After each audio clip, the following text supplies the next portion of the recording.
Nananatiling committed ang Pilipinas sa pagresolba sa mga isyu kaugnay sa West Philippine Sea sa pamamagitan ng diplomasya at dialogo sa kabila ng agresyon ng China. Ito ang binigyang diin ni National Security Advisor at National Security Council, NSC, Director General Eduardo Año kasabay ng pagpapalakas ng defense capabilities ng ating bansa. Ginawa ng opisyal ang pahayag matapos sabihin ni Pangulong Ferdinand Marcos Jr. na dapat na gumawa ng mga hakbang na higit pa sa paghahain ng protest laban sa mga agresibong aksyon ng China sa ating territorial waters. Kamakailan nga naghain ng panibagong note verbale ang Pilipinas sa China matapos masugitan ng ilang Navy personnel kabilang si Seaman First Class Jeffrey Fecundo na naputulan ng hinlalaki sa panghaharas ng Chinese vessel sa kanila sa kasagsagan ng resupply mission. Aniya, bagamat kanilang mariing kinokondena at lubos na ikinakabahala ang patuloy na agresibong aksyon ng China, nananatili pa rin ang pagtataguyod nila ng kapayapaan at istabilidad sa loob at palibot ng ating teritoryo. Sa kabila din nito ipagpapatuloy aniya ng Marcos Admin kasama ang AFP sa pagdepensa ng ating bansa, mamamayan, territorial integrity at sovereign right. Natin itong pagpuna ng dating DPWH Secretariat ngayon Senador Mark Villar at panawagan sa investigation na tumutugma din sa sinasabi ni Professor Malotiquia that these are evident malpractices, corrupt practices, and very scandalous anomalia sa mga proyekto sa flood control among other infra projects. Tunghayan po natin ito. Lubhang ikinababahala ni Senador Mark Villar ang naranasang matinding pagbaha sa Metro Manila at mga karatig probinsya nito kamakailan. Sa kauna-unahang pagkakataon kasi ay parang wave pool ang baha sa labas mismo ng Senado. Mas malala naman ang sitwasyon sa iba't ibang lugar. Sa isang exclusive ambush interview sa Villar Sipag Awards Parañaque, sinabi ni Senator Villar na laking gulat niya kung bakit umabot sa Senado ang baha at maging ang parking area nito ay halos abot-tuhod din ang level ng tubig. Sinabi rin niya na bilang miyembro ng Public Works Committee ay magsusumiti siya ng resolusyon para agad itong maimbestigahan ng Senado. Kabilang anya sa gustong imbestigahan ay ang Department of Public Works and Highways o DPWH. Nakita namin first hand dahil bumaha yung Senado. Kaya kakausapin ko rin yung DPWH. Gusto ko rin malaman kung anong nagbago. Ba't biglang bumaha sa Senado. At may mga ibang areas, marami nakita natin ano yung effect. So, kailangan natin na malaman kaagad kung ano ba naging cause. Para kay Senator Mark, na dati ring kalihim ng DPWH, posible na may kinalaman ng mga reclamation project sa Manila Bay sa matinding pagbaha. Ang Senado ay katabi lamang ng isang reclamation site sa Manila Bay. Anya, dapat na matukoy ng DPWH kung ano at saan banda ang problema. Ang DPWH din kasi ang pangunahing ahensya na nagtatayo ng mga flood control projects. I think that's very possible, very possible. Kaya kailangan talagang makaroon ng kailangan makipag-coordinate sa DPWH dahil sila yung technical expert sa baha. Marami pong experts sa DPWH at kailangan ma-confirm natin sa lalong madaling panahon kung anong ba talaga ang main cause. Pero ang opinion ng karamihan, may effect talaga. Sa tingin ko rin, may effect din naman. Pero para kay Senadora Cynthia Villar, na kilalang environmentalist, nakatitiyak siya na ang reclamation sa Manila Bay ang dahilan ng mabilis na pagtaas ng level ng tubig.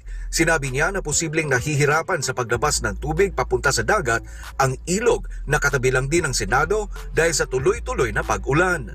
Wala naman yun dati. Hindi naman binabaha ang Senado dati. So I think it's the result of that reclamation. Lahat naman nagsasabi na iyon ang reason. Kasi may major river kami sa tabi ng Senado, di ba? Na lumalabas sa Manila Bay. Baka nahihirapan na siyang lumabas doon.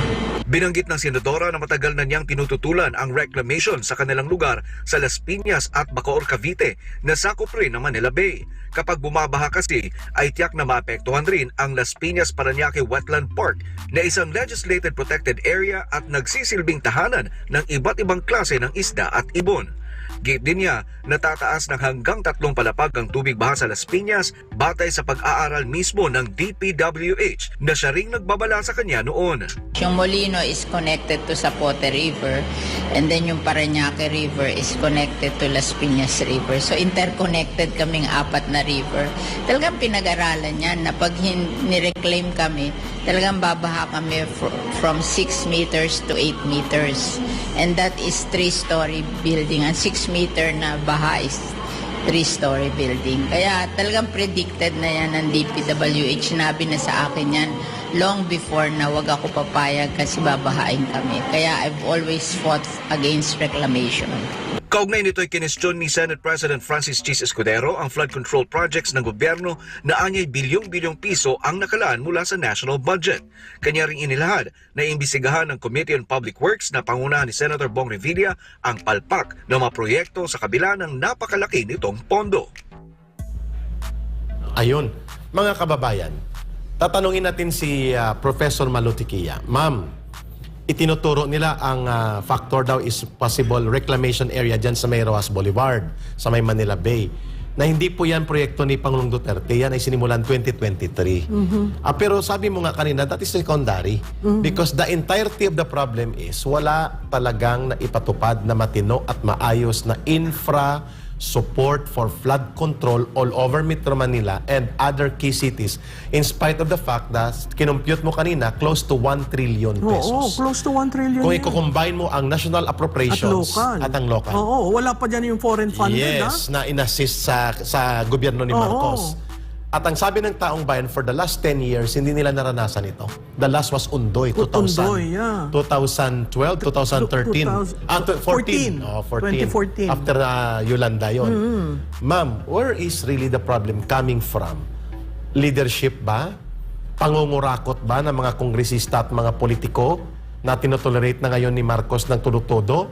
O lahat ng ito ay naging dahilan na rin ng paglubha ng kalagayan sa ating flood control and flood situation kung bakit naalimpungatan ang buong bansa sa kapalpakan at kagahaman ng mga nasa gobyerno ngayon? Well, Eric, alam mo kung titingnan natin, may aspeto na public management, may Okay. aspeto ng public administration, at may aspeto rin ng taong bayan.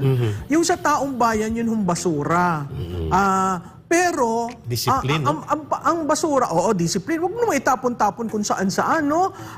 Pero ang question mark dyan, saan ba ang mga solid waste Ayun. facilities ng yun? NCR? Ang isa nasa Montalban, Montalban. Oh. Tapos ang balita ko, itong sa Pampanga na waste to energy facility gustong sarhan at tatayuan daw ng mga hotel, ng mga kung ano-ano, nasa loob ho yan ng Clark. Ang apektado ho doon sa Pampanga, 150 LGUs, hospitals, and businesses. Oh. So saan mo yun ilalagay? No? Oho, napakadaming tonelada ng basura. Makikita nyo, no? Pag kayo dumaan after nung Karina, si Karina, by the way, hindi lumapag. Hindi. Oh, yun ang si Undoy, at least lumapag. Lumapag talaga Si Karina ho, hindi lumapag. Dumaan lang ho at nahila ng habagat. Pero ganito ang nangyari sa atin. Imagine nyo ho kung may bagyong bumaba at talagang tayo tinamaan. So may public management aspect. Yan yung sinabi ko, yung MMDA, si Presidente, si NDRRMC, at ang local. Ang sa taong bayan, yung basura. Ayun. Okay? Ngayon ho, kung titingnan ho natin ang NCR, abay, gawin na ho natin tong special Special case. political region, Sige. ang NCR. Magkaroon tayo ng gobernador para meron tayong iboboto at meron tayong may accountability. Ay, sino ang sisisihin natin sa MMDA? Oo nga, no? Wala ho. 'Di ba? Ang bawat LGU nagko-contribute sa MMDA ng pondo. Tama. Tapos ang tubig at ang basura does not know any political boundaries. Tama. Ang basura natin, lalo na doon sa pagitan, Quezon City, Manila, Caloocan, 'di ba? Quezon City, Caloocan, Manila, Caloocan. Pag tiningnan mo 'yan, ang basura, nagcro-cross siya ng political boundaries. Tama. Ang baha, nagcro-cross ng political boundaries. Pwede ba naman ho ang solusyon ng Caloocan o Nabotas pang kanila lamang? Wala akong pakialam sa inyo. Tama ka. Kita nyo ang nangyari sa atin. Lahat ho tayo may pakialam at lahat ho tayo dapat ma-involve.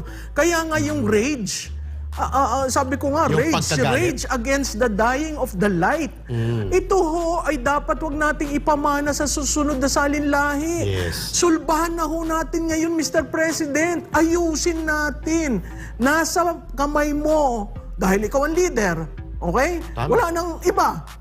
Nasa kamay mo para masolusyonan ito. At yan ay pananagutan at obligasyon niya. Yes. Sa Senado, natutuwa ako na baha ang Senado. Bakit naman? Para nakita nyo kung anong nararamdaman ng bawat isa Ayun. na Pilipino, yung 7 million residents ng NCR. Ayun. Para nararamdaman nyo.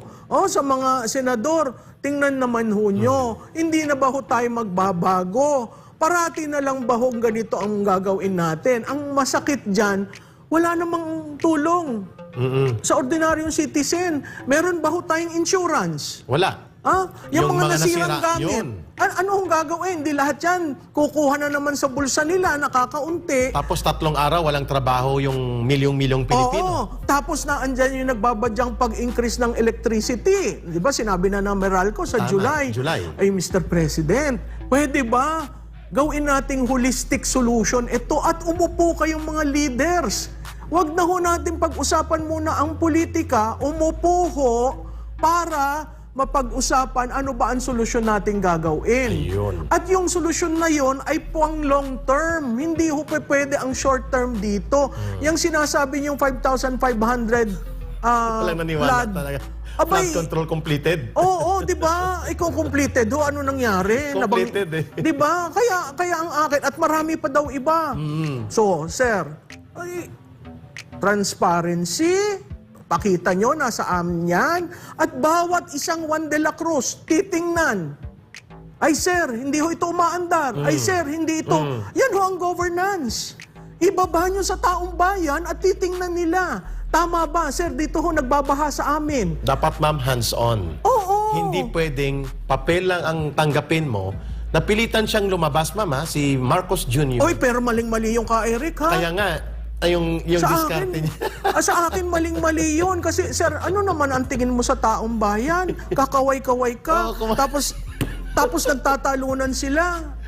Bibigay mo yung, Kaya nga, yung tulong. tapos si Abalos sa likod niya, hindi mo maintindihan ano ang kanyang ginawang pagkakaroon ng emergency conference para ipatupad ang relief, rescue, Oo. and rehabilitation At support saka walang sa tao. advance team eh. Wala.